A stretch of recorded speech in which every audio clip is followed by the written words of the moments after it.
Bien sûr, nous sommes avec vous, professeur Jean-François Timsit, à Bichat. Vous êtes chef du service de réanimation médicale et infectieuse dans cet hôpital parisien. Et les chiffres au niveau régional et en moyenne au niveau national ne sont pas bons. Le plateau est toujours très haut, le plateau de contamination. Et surtout, vous ne comprenez pas pourquoi la décision d'un reconfinement, notamment en Ile-de-France, n'est pas prise. On atteint un seuil important de malades en réanimation, 1100 patients. C'est celui qui était atteint lors du pic de la deuxième vague en novembre. Sauf qu'à ce moment-là, on entrait dans le reconfinement, donc vous aviez un horizon, vous aviez du moins la certitude que ça allait redescendre avec ce mécanisme de reconfinement. Aujourd'hui, il n'y a pas d'horizon, il n'y a aucune certitude. Ah bah c'est surtout qu'il y a la certitude du contraire, hein, quoi. Je veux dire, faut être raisonnable, hein.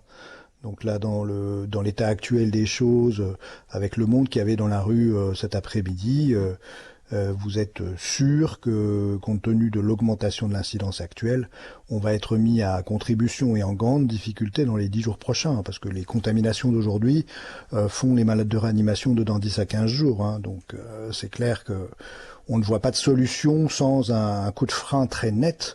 Et malheureusement, le coup de frein très net, il ne peut être donné que par un confinement extrêmement dur. Hein. Donc, et ça veut dire toute la région, au moins, ce qui est complexe quand même. Oui, mais on a le sentiment que cette réalité est perçue et même dite. Olivier Véran a eu ses mots forts en parlant de cette pression hospitalière qui continue de monter. Jean Castex aussi, on est sur le fil du rasoir et nous suivons la situation au jour le jour pour nous tenir prêts à tout moment à prendre ces mesures que cette situation appelle. Mais il faut arrêter de tourner, mais autour du pot et agir. On a l'impression qu'il y a beaucoup de circonvolutions avant l'action ultime.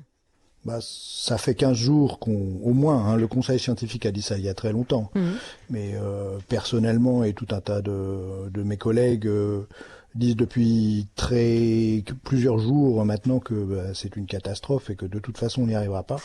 Et là, bon, on prend un peu plus de temps parce que la décision de confinement est extrêmement complexe à prendre et je vois toutes les conséquences que ça peut avoir. On prend un peu de temps pour réfléchir, mais malheureusement, là, on est au pied du mur et on est très embêté parce qu'on est extrêmement limité par les moyens qui existent à l'heure actuelle. Hein. On approche de la saturation.